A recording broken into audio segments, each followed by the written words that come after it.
There's a popular saying that whatever happens in Vegas stays in Vegas, but not necessarily when it comes to immigration. Hello, this is Osas Iyamu, immigration attorney at law offices of Osas Iyamu. A lot of immigrants have this belief or notion or understanding that when they go to the U.S. Embassy, whatever happens at the embassy stays at the embassy. They come into the United States. Now they want to file an application with the U.S. Citizenship and Immigration Services. And they have the notion that, oh, whatever I do here is separate from whatever I did at the embassy. They wouldn't know.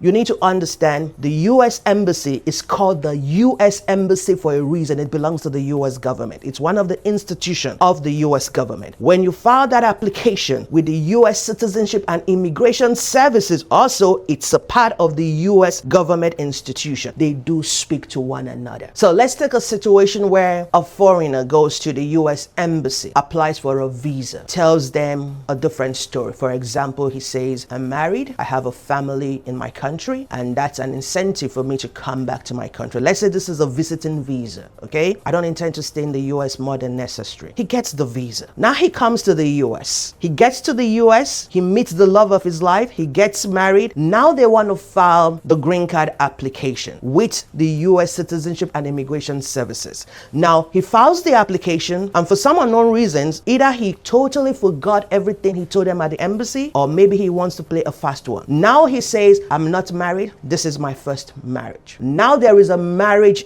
interview. They both go to the marriage interview. His application is reviewed. Sir, have you been married before? Oh no, ma'am, this is my first marriage, my first and my last. Now the officer pulls his file from the embassy. Sir, how did you get your visa to the US? Oh, I applied for a visa at the embassy. Now when you went to the embassy, what was your marital status when you went to the embassy? What marital status did you disclose? Now issues are coming up. Now I see on file here that you even actually presented a marriage certificate that you were married before. If you were that officer, what will be your impression of this whole case and what will be your decision? Leave that decision in the comment section below.